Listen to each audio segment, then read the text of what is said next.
Assalamualaikum warahmatullahi wabarakatuh. Perkenalkan, nama saya Musdalifah. Saya dari 10 IPA 3. Saya di sini akan menjelaskan tentang adab berpakaian dalam Islam. Islam mengajarkan umatnya untuk menaati adab berpakaian. Adab ini berlaku untuk muslim. Bagi perempuan maupun laki-laki, keharusan mematuhi adab berpakaian bisa dilihat dari Al-Quran surah Al-A'raf sebagai berikut.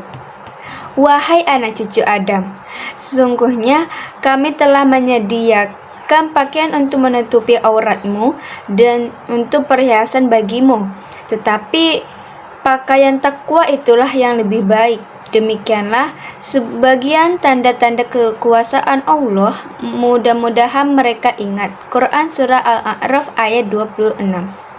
Dengan kata lain, ada bertujuan untuk melindungi aurat yang tidak boleh dilihat.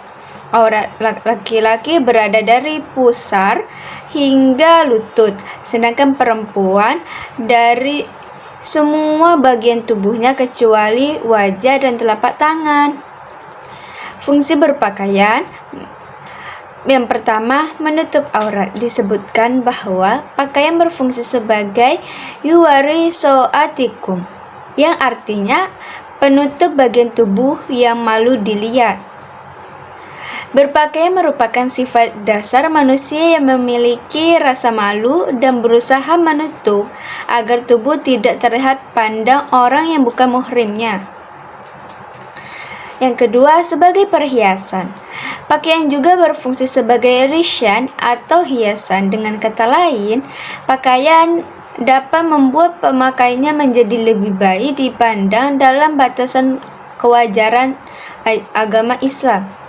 Yang ketiga, identitas ketakwaan. Fungsi berikutnya adalah libasut taqwa atau bentuk ketakwaan. Artinya, pakaian adalah bentuk ketakwaan pemakai dengan cara menutup aurat yang diharamkan untuk dilihat yang bukan muhramnya. Ada berpakaian dalam Islam. Ada berpakaian bagi laki-laki. Adapun ada berpakaian bagi laki-laki sebagai berikut. Yang pertama, berpakaian sewajarnya atau tidak berlebih-lebihan. Yang kedua, berpakaian untuk kebutuhan dan kebersihan. Yang ketiga, tidak berpakaian dengan bahan sutra. Yang keempat, tidak menggunakan perhiasan emas.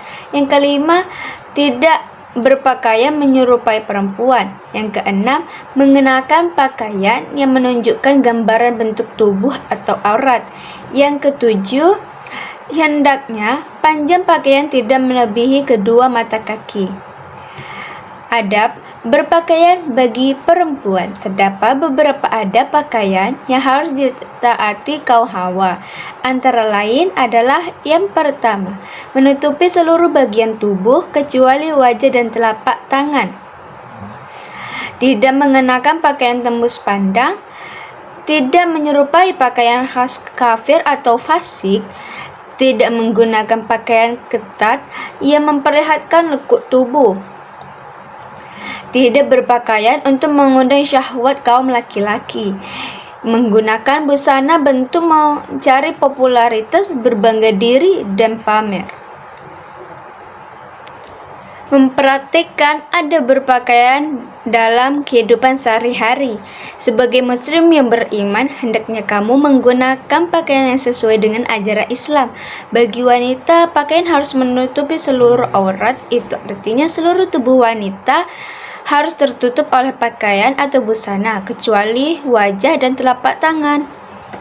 Selain itu, sebagai seorang muslim juga harus menggunakan pakaian yang pantas dan menarik untuk dipandang sesuai dengan ukuran tubuhnya. Begitu pula dengan seorang muslim juga harus menutupi aurat dan tidak berlebih-lebihan. Untuk membiasakan diri mempraktikkan adab berpakaian secara islami, hendaklah terlebih dahulu untuk perhatikan hal berikut ini. Yang pertama, tanamkan keimanan yang kuat dalam hati agar niat yang dalam hati tidak tergoyahkan. Yang kedua, yakinlah hati bahwa dengan menutup aurat bagi seorang muslim dan muslimah adalah sebuah kewajiban hukumnya, sehingga mendapatkan dosa jika tidak sesuai dengan ajaran Islam. Yang ketiga, tanamkan keyakinan bahwa Islam tidak bermaksud untuk memberatkan umatnya dalam berpakaian. Justru hal sebaliknya, memberikan kebebasan dan perlindungan bagi harkat dan martabat umatnya. Yang keempat, tanamkanlah rasa bangga ketika menggunakan pakaian yang sesuai dengan ajaran Islam sebagai bentuk dari perwujudan keimanan yang kuat dari diri seorang muslim atau muslimah. Nah, adapun dasar-dasar hukum berpakaian sesuai dengan adab Islam. Yang pertama ada Quran surah Al-Ahzab ayat 59 yang berbunyi, hendaklah mereka mengulurkan jilbabnya seluruh tubuh mereka. Yang kedua, Quran surah An-Nur ayat 31 yang berbunyi, dan hendaklah mereka menutupkan kain kerudung ke dadanya, janganlah menampakkan perhiasannya. Sekian dari saya mohon maaf bila ada kesalahan dalam pengucapan dan penjelasannya. Saya akhir dengan wassalamualaikum warahmatullahi wabarakatuh. Bye bye.